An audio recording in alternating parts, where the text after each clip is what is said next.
Hi guys! Ayan, magluluto po tayo ngayon ng patola. Yes, patola. Binigay sa akin, syempre, ang babait ng mga kapitbahay ko dito. Binibigyan ako ng gulay na pang-uulam namin mag-iina. At ayan na nga, naghihiwa na ako ng bawang. Syempre, bawang lang ang meron ako. At binabalatan ko na rin yung patola. Hinati ko kasi masyadong mahaba at saka malaki. O diba, sinong relate dyan? Mahaba at malaki. O, ayan naman ang gusto ninyo. Charis. Speaking of mabait na kapitbahay ko, syempre, mabait talaga mga kapitbahay ko dito. Bukod sa mapag-iiwanan ko sa dalawa kong anak kapag may lakad ako at may pupuntahan, maiiwanan ko sa kanila. Oo, 'di ba? Mabait na kapitbahay, 'di ba? O, binigyan pa ako ng mauulam namin mag-ina. 'Di ba? Sobrang bait.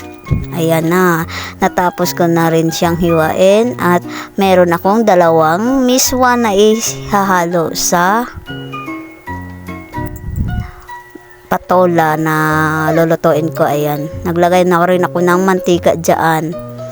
Of course, iunahin ko yung bawang, gigisa muna. At hanggang sa golden brown natin yung bawang. O yan.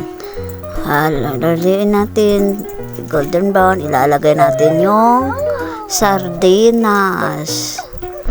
Ayan ang sinasabi ko nung nakaraang previous live ko, guys. Ayun, 'di ba? Yung may sardinas na may miswa at may patola. Ayan na nga yan. At nilagayan ko ng konting seasoning lang, guys, at saka asin. Syempre, tubig na rin kasi may sabaw yan na pagkaluto. O yan. Ayan, hahalo lang natin para yung lasa ay maghahalo-halo. Ayan, kumulo na siya at isunod naman natin yan, ilagay yung gulay. Ayan, habang nag-voice overs ako dito, guys,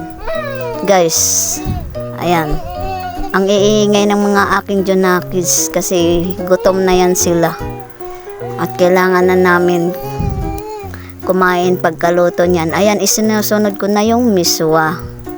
Ayan, napakasimpleng luto at masarap na uulam na yan. Syempre, masarap na.